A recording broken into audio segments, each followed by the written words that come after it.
इस आदमी ने मुझसे धोखे से शादी करी है। शादी होने के बाद मुझे पता चला कि एक मामूली सा सफाई कर्मचारी है। इसके और इसके घर वालों के दिमाग में सिर्फ और सिर्फ गंदगी भरी हुई है और यही वजह है कि ये मेरे ऊपर बेफजूल के बेकार के इल्जाम लगा रहा है। और जज साहब, मैंने फैसला कर लिया है कि अब इसके आगे मैं इस आदमी के साथ नहीं रहना चाहती हूँ। तुम्हें अपनी सफाई में कुछ कहना है? एक सफाई कर्मचारी जिसने समाज की गंदगी साफ करी, आज उससे कहा जा रहा है कि अपनी सफाई में कुछ कहना है। जज साहब, इन्होंने कहा कि हमने इनसे धोखे से शादी करी, इन्हें पता नहीं था कि हम सफाई कर्मी हैं। क्या ये बात इन्हें इतने बड़े पद में नौकरी लगने के बाद, हमसे 2 बच्चे होने के बाद पता लगी? इन्होंने हमें, हमारे माँ बाप को भला बुरा कहा, हम बर्दाश्त कर गए, पर आज ये हमें हमारे बच्चों से तक मिलने नहीं दे रही है। हम मानते हैं कि आदमी भी गलत होते हैं, बहुत आदमी गलत होते हैं। क्या हमेशा गलत होते हैं? हम ये भी मानते हैं कि औरत को ही आदमी की तरह जीने का अधिकार है, आजादी का अधिकार है। पर शादी के इतने साल बाद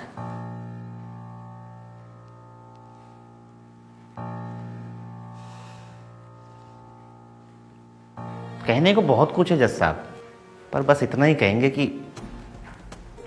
हमने एक सपना देखा था, समाज से एक और गंदगी साफ करने का। और वो सपना ये था कि अक्सर लड़की की शादी के बाद ससुराल में उसको बेटी नहीं बहू समझा जाता है। बहू जिसका काम होता है चूल्हा चौका करना, सास ससुर की देखभाल करना, पति की देखभाल करना, बच्चों की देखभाल करना। हमने उससे कहीं आगे आकर अपनी पत्नी को पढ़ाना चुना। इसमें हमारा लालच था हमारा लालच। और लालच ये था कि हम चाहते थे कि अगर हमारे बच्चों की माँ पढ़ी लिखी होगी तो हमारे बच्चों का भविष्य और उज्जवल होगा, हमारे साथ समाज में कंधे से कंधा मिलाकर चलेगी। पर हम भूल गए साहब कि एक बड़ा अधिकारी सफाई कर्मी के साथ कंधे से कंधा मिलाकर नहीं चलता। जज साहब, हमारे साथ बुरा हो रहा है, अच्छा हो रहा है, ये हम नहीं जानते, लेकिन हम इतना जानते हैं कि हमारे देश में बहुत सारी पत्नियों के साथ बुरा होने वाला है। अगर आज इसमें कुछ सोचा नहीं गया ना, तो कल पति अपनी पत्नियों को आगे पढ़ाने के लिए सोचेंगे जज साहब।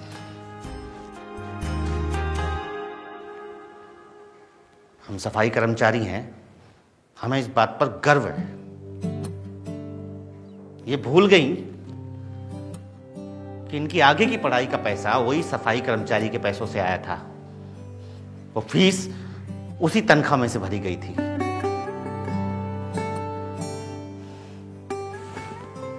उस पैसे में गंदगी नहीं थी जज साहब,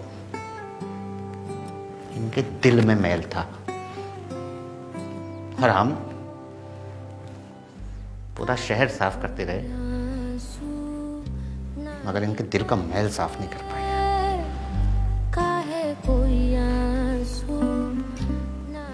शहर की सफाई हम देख लेंगे जज साहब, दिलों के इस मैल की सफाई आपको करनी होगी,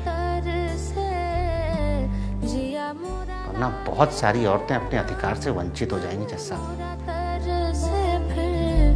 काहे कोई आंसू